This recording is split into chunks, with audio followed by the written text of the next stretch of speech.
You're listening to the Patenting for Inventors podcast, part of the Look Legal Pods from the law firm of Nolan Hyman, the #1 source for your intellectual property, business, and entertainment law needs. Now here's your host, registered patent attorney, Adam Diament. Hello and welcome to the Patenting for Inventors podcast. My name is Adam Diament, a registered patent attorney and partner at the law firm of Nolan Hyman in Los Angeles, California. This is episode 145, What are Standard Essential Patents and FRAND? Today we're talking about Standard Essential Patents and something called FRAND. Now, don't let those terms scare you off. I'm going to make it all super clear. Let's start with the basics. What are Standard Essential Patents, or SEPs for short? To explain this, let's take a step back and talk about standards. Imagine you've got a phone. Your friend also has a smartphone, but it's a different brand. Despite this, both phones can connect to the same Wi-Fi network and talk to each other. This magic happens because both phones follow the same set of technical rules known as standards. Standards ensure that different products and services can work together seamlessly. Organizations like the International Organization for Standardization, ISO, or the Institute of Electrical and Electronics Engineers, IEEE, create these standards. You may have seen these acronyms on lots of electronic products. Product uses certain standard technology used in similar kinds of products. Now, when a company invents a technology and that company wants their technological innovation to become a standard, and they get a patent on that technology, that patent becomes a standard essential patent. In simpler terms, if you want to make a product where everyone else has to follow your certain standard, then your patent is a standard essential patent, and there are certain rules about these kinds of patents. So, why is there a special term for patents that are part of standards? Well, normally when you get a patent, what a patent allows you to do is that it gives you the right to exclude others from using that technology. Like if you got a patent on a new bouncing ball that made the ball bounce better, and Hasbro comes to you and says, I love the technology in your ball, we want to license it from you. You have every right to say no. Even if they give you a great deal, if you don't want to license it, you don't have to.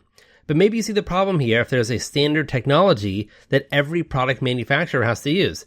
They could just block people from the requirements to make their products standard compatible, and then that one company has a monopoly over the entire standard.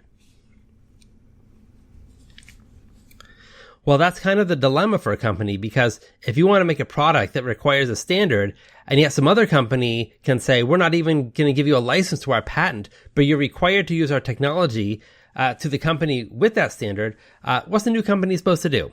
And that's where the special man about standard essential patents and FRANDs are about this. It's an attempt to fix this problem. Let's look at some examples to make this clearer. Take 4G LTE technology, that thing that gives your phone high-speed internet. The 4G LTE standards includes tons of standard essential patents. Companies like Qualcomm, Nokia, Ericsson own many of these standard essential patents. If a new company wants to make a 4G LTE compatible phone, they need to use the technologies covered by these standard essential patents. Again, I'm kind of tired of saying standard essential patents. I'm just going to say SEPs from now on to make it simpler. Another example is Wi-Fi. We use Wi-Fi every day to connect to our devices to the internet without cables. Several SEPs are involved in the Wi-Fi standard, and companies like Broadcom and Intel hold these patents. So SEPs are super important, but there's another piece of the puzzle, something called FRAND, and it stands for Fair, Reasonable, and Non-Discriminatory. Here's the deal. When a company owns an SEP, they hold a lot of power. Anyone wanting to use that standard must use their technology.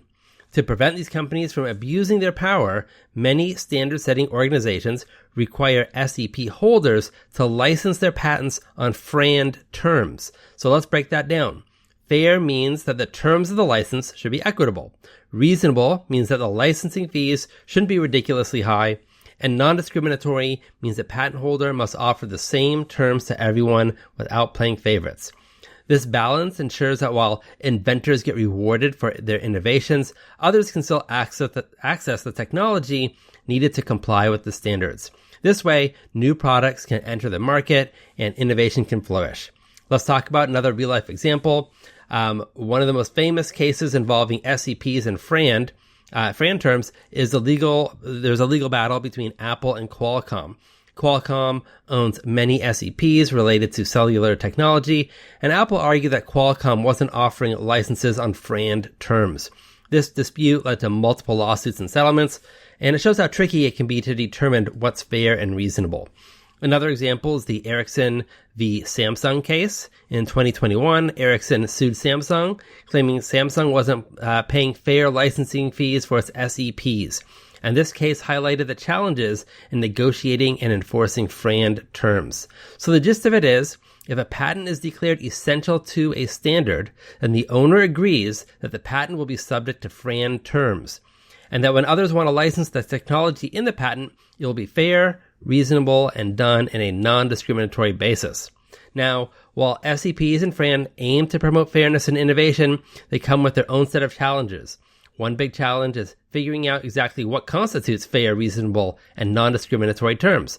This can be subjective and lead to disputes. Of course, it's not like SEPs and FRAND solves everything.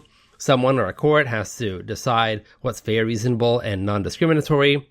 So what's the solution? Several solutions and best practices can help. For one, standard-setting organizations, SSOs, play a crucial role in establishing and enforcing FRAND terms. By requiring SEP holders to commit to FRAND terms up front, SSOs help ensure that standards can be widely adopted without unfair barriers. Promoting transparency in licensing practices is another good step. SEP holders can publish their licensing terms and fees, making it easier for potential licensees to understand what to expect. And finally, using mediation and arbitration to resolve disputes can be more efficient and less costly than litigation. These methods allow parties to come to a mutually agreeable solution without the need for lengthy court battles. So there you have it, SEPs and FRANDs. They're key to making sure our technologies work together smoothly while keeping the playing field fair and open. They help protect inventors and ensure that everyone can benefit from new standards and innovations. Thanks for listening, and until next time, I'm Adam Diament, and keep on inventing. Thanks for listening to the Patenting for Inventors podcast. If you enjoyed the show, please kindly rate and review on your favorite podcast platform. The contents of this podcast are intended for general informational purposes only. The facts of every legal matter are unique, and the content of this podcast should not be construed as offering legal advice for your specific legal situation. For more information about how we can help with your own legal needs, check out our services at nolanhyman.com. That's NOLANHEIMANN.com. Or call Adam Diament directly at 424-281-0162. The preceding information may be considered an attorney advertisement and does not establish any attorney-client relationship.